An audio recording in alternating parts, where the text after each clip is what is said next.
ரங்கா.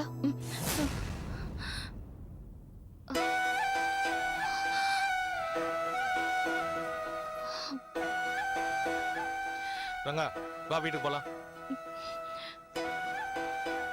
ரங்கா வா வீட்டுக்கு போலாம். ரங்கா நான் சொல்றத கேளு. வா போலாம். வா சார். வா ஏறு உட்கார் தீபா.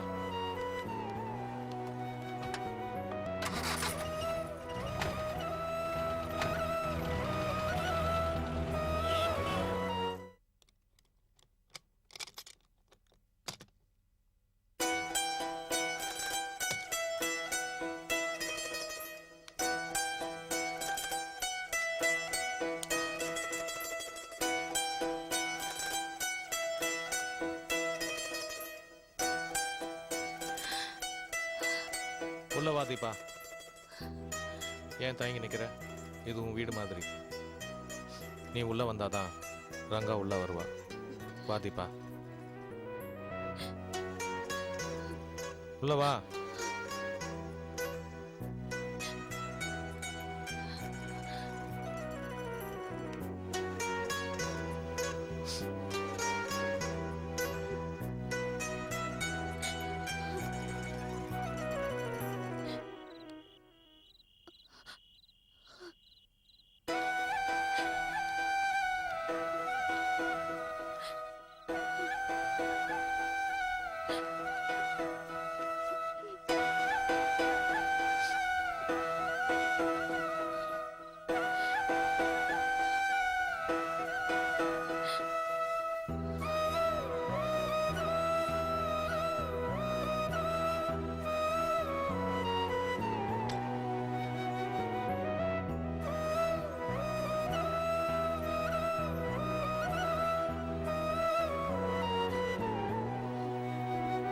உட்காருங்க.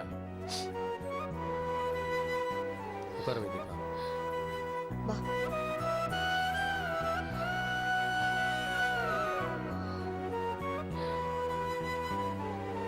நீ உட்காரு தீபா. ஒரு நிமிஷம்.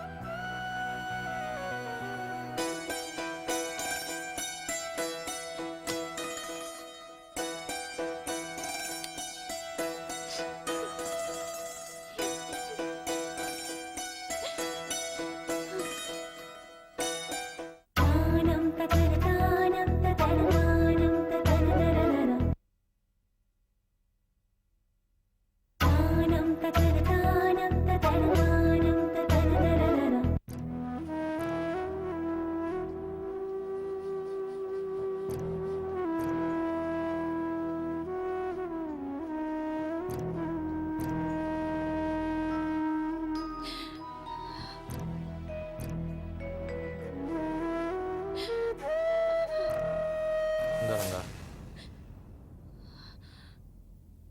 வாங்கிக்க. என்ன பாக்குற?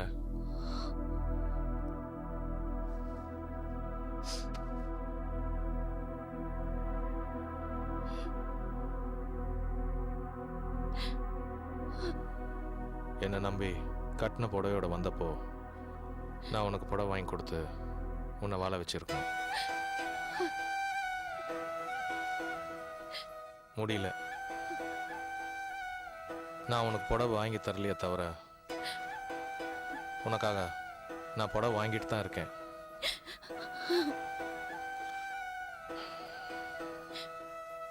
நான் எனக்காக எதையுமே சேர்த்து வைக்கல. இந்த வீடு மட்டும்தான் கட்டினேன். ஏன் கட்டினேன் தெரியுமா? இப்போ வந்திருக்கேன் இந்த நிலைமை. என்னைக்காவது ஒரு நாள் இந்த நிலைமை உனக்கு வந்ததுன்னா நீ இந்த வீட்டில் வந்து தங்கணும். இது உன் வீடு. நீ சந்தோஷமா இருக்கணும், நிம்மதியா இருக்கணும். என் ரங்கா கண் கலங்க கூடாது. அதனால்தான் நான் அன்னைக்கே இதை கட்டி வச்சேன். பத்ரி சார், நான் உங்க மேல பெரிய மதிப்பு வச்சிருக்கேன். நீங்க இப்ப செஞ்ச காரியத்துக்கு, இப்ப நீங்க சொன்ன வார்த்தைகள், இதுக்கெல்லாம் உங்களுக்கு எப்படி மரியாதை சொல்றதுன்னு வார்த்தை தெரியாம தவிச்சிட்டு இருக்கேன். You're simply great, sir. ஒரு பொண்ணுக்கு அவ புருஷன் கொடுக்கிற விலை மதிப்பு இல்லாத பரிசு புடவைதான். பூ பொட்டெல்லாம் அலங்காரத்துக்கு மட்டும்தான். புடவை மட்டும்தான் மானத்தை காப்பாத்தும்.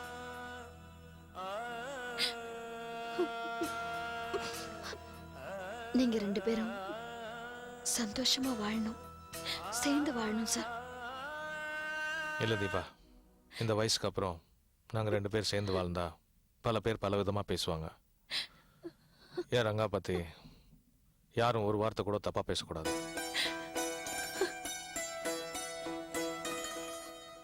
நான் செங்கல்பேட் போக போகிறேன். என் பையனை சின்ன வயசில் நான் தூக்கி கொஞ்சவே இல்லை. இப்போவாவது அவனோட வளர்ச்சியை தூரத்துலேருந்து பார்க்கணுன்னு ஆசைப்படுறேன்.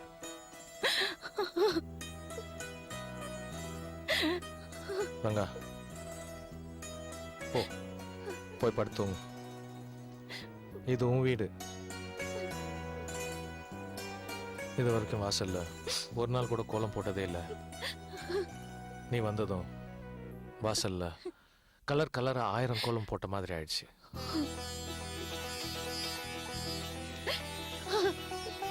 ரங்கா, இந்த வீட்டை கட்டினதுக்கு ஒரு அர்த்தம் வந்துடுச்சு.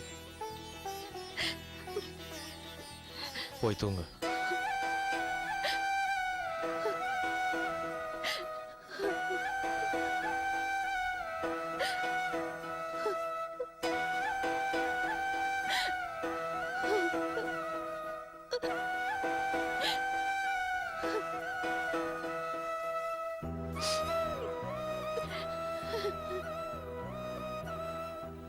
அழாத ரங்கா. யாருமே இல்லைனாலும் உனக்கு பத்ரி சார் இருக்காரு. இந்த மாதிரி புருஷன் கிடைச்சதுக்கு நீ நிஜமாவே கொடுத்து வச்சிருக்கணும். அழாத.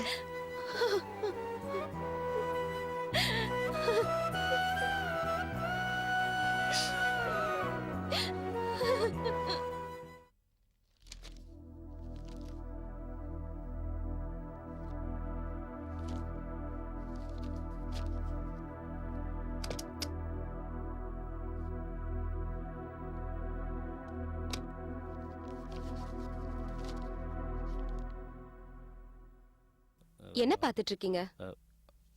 அது என் பங்கு சொத்தெல்லாம் வித்து அந்த சோழையோட கடன் அடைச்சிட்டு அம்மா கிட்ட அந்த வீட்டு பத்திரத்தை மீட்டு கொடுத்தலான்னு பாத்துட்டு இருக்கேன். எதுக்கு உங்களுக்கு இந்த வீண் வேலை? அடமானம் வச்சீங்க, அந்த பணத்தை சாப்பிட்டீங்க, அதெல்லாம் அத்தை மீட்டுப்பாங்க. நமக்கு இருக்கிறது இத்தனூண்டு சொத்து, அதையும் இழக்க சொல்றீங்களா? ஏய், அது 4 கோடி ரூபா ப்ராப்பர்ட்டி. 4 கோடி ரூபாய் ப்ராப்பர்ட்டியாவே இருக்கட்டுமே, அதுல 3 பங்கு இருக்குல்ல, அவங்களா பார்த்து எப்படியாவது மீட்டுப்பாங்க. எல்லாம் சக்சஸ்ஃபுல்லா முடியும் போது நம்ம மாலை போட்டு ஜாயின் பண்ணிப்போம். நம்ம பங்க நாம வாங்கிப்போம். இத பாருங்க பரணி, சில முடிவு எடுக்க வேண்டிய நேரத்துல முடிவே எடுக்காம இருக்கிறது தான் நல்ல முடிவு. இத நம்ம நரசிம்மராவே சொல்லிருக்காரு.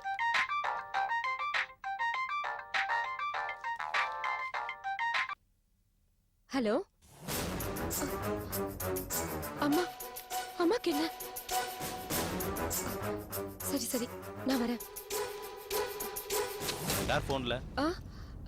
இல்ல, என் ஃப்ரெண்டு. இல்ல அம்மான்னு எதுவும் சொல்லிட்டு இருந்தியே? இல்ல, என் ஃப்ரெண்டோட அம்மா உடம்பு சரியில்லை. சரி, நீ ஏன் இவ்வளவு பதட்டமா இருக்க?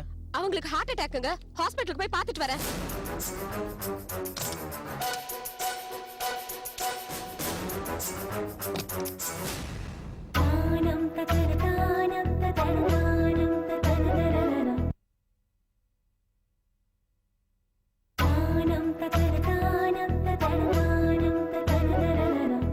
சொன்னா கேளு, வா.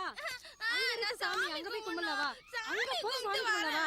சொன்னா கேளு. சாமி கும்பிட்டு வரேன். அங்க இருக்கு சாமி சொல்றேன்ல. சாமி கும்பிட்டு வரேன். எல்லாம் கும்பிடுறோம், வா. அங்க வா. சாமி கும்பிட்டு வரேன். ஓடு. வா, அங்க போலாம், வா. கும்பிட்டு வரேன். வாமா. சொன்னா கேட்க மாட்டியா?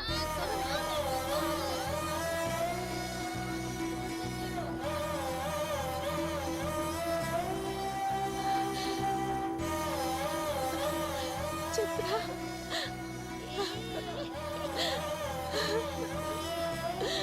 சித்ரா,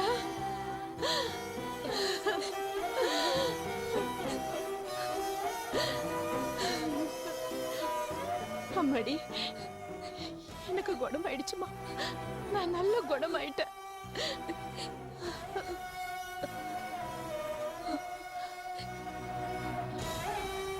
ஏமா எதுவுமே பேச மாட்டேங்கிற?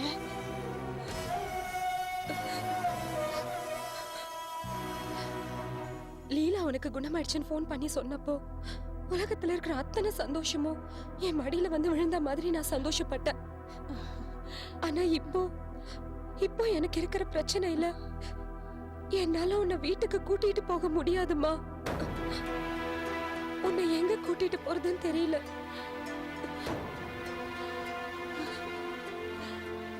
பரவாயில்லம்மா, நம்ம ஊரு மாங்குடிக்கு போயிடுறேன். இப்ப அங்க யார் இருக்காங்கன்னு மாங்குடிக்கு போலாங்கிற? என்னம்மா, உங்க அப்பா இங்க இருக்காருல்ல?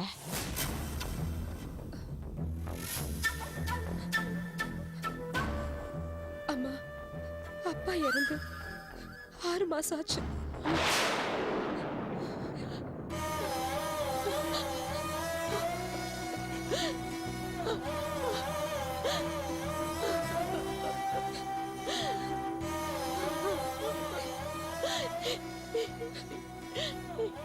என்ன சொல்ற?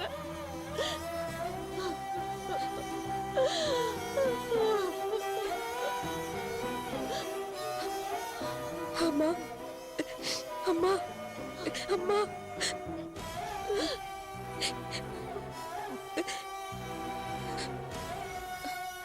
சுவாமிநாதன் ஃபோன் பண்ணி அப்பா இறந்துட்டாருன்னு சொன்னப்போ எனக்கு அழ தோணலம்மா. அந்த ராட்சசி கையில மாட்டிக்கிட்டு அவர் அவஸ்தைப்படுறதை விட அவர் செத்ததே மேல்.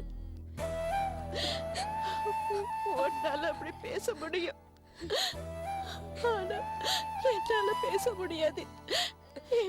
ஏன்னா உனக்கு அவர் அப்பா, எனக்கு அவர் தெய்வம். என்ன சித்ரா, அம்மா இப்பதான் குணமாயிருக்காங்க, அவங்கள போய் அழ விடுற? என்ன பண்றது, என் நிலைமை அப்படி. என்ன நிலைமை?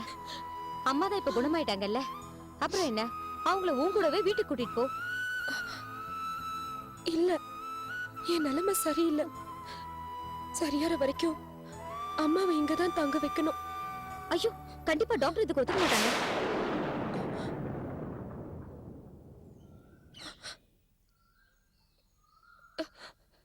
ப்ளீஸ், நீ எனக்கு எவ்வளவோ உதவி செஞ்சிருக்க. ஆனா அதெல்லாம் விட இது ரொம்ப முக்கியமான உதவி. தயவு செஞ்சு ப்ளீஸ் ஒரு 10-15 நாள் அம்மாவை உன் வீட்டுல வச்சுக்கோ. அதுக்குள்ள எங்க வீட்டுல சொத்து பிரிச்சிருவாங்க. நான் எப்படியாவது பரணிய கன்வின்ஸ் பண்ணி அம்மாவை என் வீட்டுக்கு கூட்டிட்டு போயிடுறேன். Please Leela, please.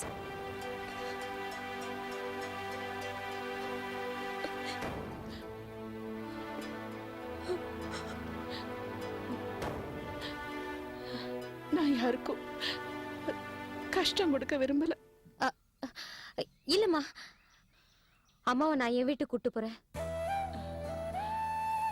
Thanks, thanks லீலா. அம்மாடி, உன் பொண்ணு எப்படிமா இருக்கா? அவளை பார்க்கணும், அவகிட்ட பேசணும்னு எனக்கு ரொம்ப ஆசையா இருக்குமா.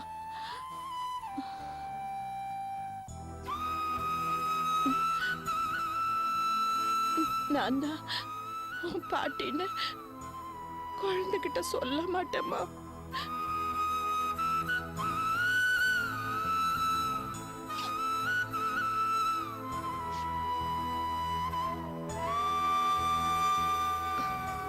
அம்மா, இது என்னோட பர்சனல் நம்பர். நான் எடுத்தா மட்டும் பேசு. உன் பேத்தி கிட்ட பேசலாம். லீலா, ஒரு விஷயம்.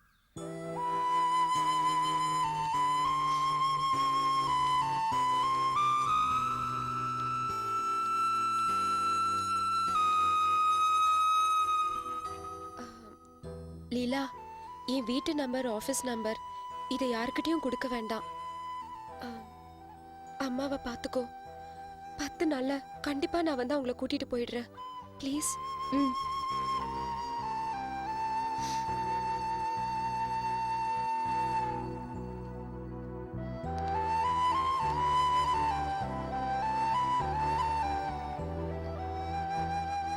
போயிட்டு வரேம்மா.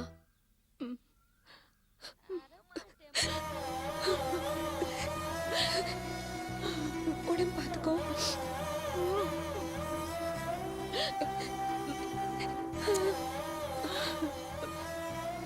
வரேன். தேங்க்ஸ் லீலா.